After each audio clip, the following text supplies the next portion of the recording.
میں یہ سمجھتا ہوں کہ پہلی دفعہ میں نے اپنی زندگی میں ایزی الیکشن دیکھا ہے. میں نے تو 2008 میں بھی، 13 میں بھی، 18 میں ہمیشہ جاہریت کا مقابلہ کیا ہے. جلسے سے خطاب کرتے ہوئے چودھری وجاہت حسین کا کہنا تھا کہ یہ ہم ہی نے بت تیار کیے ہیں اور اب وقت آ گیا کہ ان کو پاش پاش کر دے. میرے ساتھ پہلی دفعہ پڑا ہے. اللہ کے فضل و کرم سے 8 فروری کو ان کو سیاست کا سبق سکھا دوں گا. اللہ کے فضل و کرم سے نہ یہ ہوٹر رہیں گے، نہ یہ گاڑیاں رہیں گی، ٹھیک ہے نا، اور نہ یہ گجرات میں داخل بھی نہیں ہوں گے. اللہ کے فضل و کرم سے ان کی یہ جرت ہی نہیں ہے. یہ میں نے کہا کہ کمزور اور خالی بڑھ کے اور یہ بساکھیوں کے سہارے سیاست کرنے والے لوگ ہیں. یہ لیڈ فورس ہٹا دیں، صبح سے سرکاری پروٹوکول ہٹائیں، پھر میں نے بتاتا ہوں کہ میں ان کے ساتھ کیا کرتا ہوں. حقیقت پسند لوگوں سے یہی گزارش کروں گا کہ وہ اب ان سازشوں کو، ان جھوٹ، یو ٹرن، اس مکر و فریب کی سیاست کو دفن کریں اور میاں نواز شریف کو بھاری اکثریت سے جتوائیں.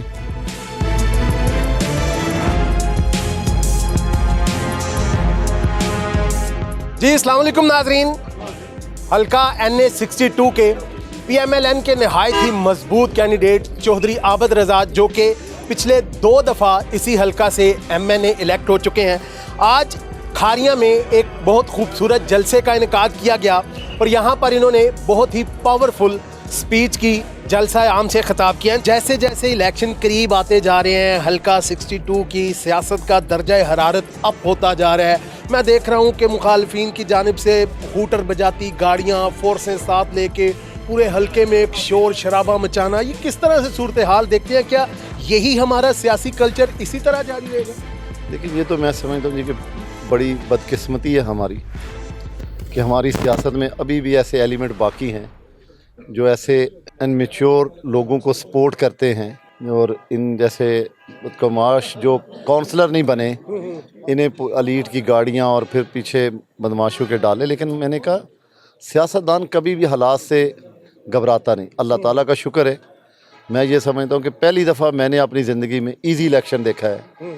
میں نے تو 2008 میں بھی، 13 میں بھی، 18 میں ہمیشہ جاہریت کا مقابلہ کیا ہے. اللہ تعالیٰ کا شکر ہے جی. اللہ تعالیٰ کا میں احسان سمجھتا ہوں کہ جب ہم عوامی خدمت میں ہر وقت لگے رہتے ہیں تو ہمیں ان چیزوں کی کوئی پرواہ نہیں.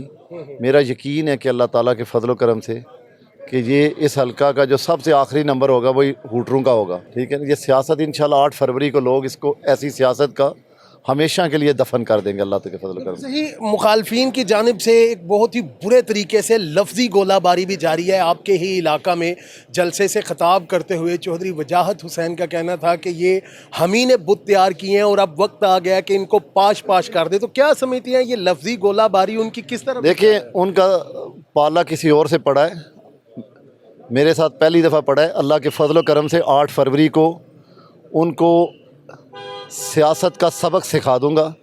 وہ یاد رکھیں گے کہ سیاست کا پالا کس سے پڑا ہے.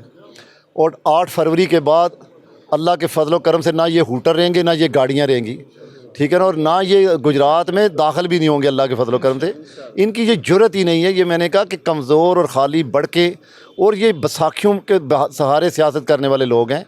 انہیں پتہ نہیں کہ ان کی بساکھیاں اب ٹوٹ چکی ہیں. اور اللہ کے فضل و کرم سے میں نے کہا نا کہ یہ ان کی بڑھ کے یہ تقریریں، یہ لیڈ فورس ہٹا دیں، صبح سے سرکاری پروٹوکول ہٹائیں، پھر میں نے بتاتا ہوں کہ میں ان کے ساتھ کیا کرتا ہوں. یہ اللہ کے فضل و کرم سے میں نے کہا 8 فروری کو عوام اپنا فیصلہ سنائے گی.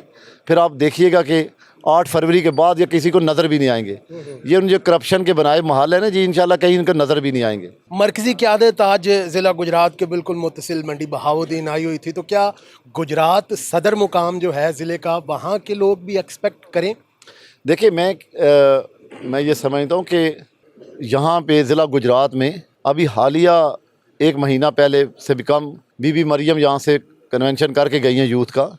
اس سے پہلے میاں نواز شریف صاحب یہاں پہ آئے ہیں، پھر ایک دفعہ حمزہ صاحب اور بی بی مریم یہاں پہ آئی ہیں، پھر ابھی 1 مہینہ پہلے بی بی مریم یہاں سے ہو کے گئی ہیں. میں نے بتایا کہ ایکچوئل ضلع گجرات میں تو وہ پروگرام رکھنا چاہ رہے ہیں، لیکن میں نے کہا نا کہ ہمارے جیسے لالا موسیٰ میں نیو کینڈیڈیٹس ہیں، جو نصیر صاحب نوابزادوں کے حلقے میں ہو چکا ہے، تو اب بار بار کوٹلہ میں بلانا ذرا مجھے بھی مناسب نہیں لگتا. اللہ کا فضل ہے کہ لیڈرشپ کو بلائیں گے. 8 فروری کو ضلع گجرات میں مسلم لیگ جب کلین سویپ کرے گی، اس کے بعد انشاءاللہ مسلم لیگ کی لیڈرشپ کو بلائیں گے، میاں نواز شریف کو بلائیں گے. اور جس طرح لوگوں نے جیت کے سیٹیں انہیں دی ہیں، پھر دیکھیے گا تاریخ ساتھ انشاءاللہ ان کا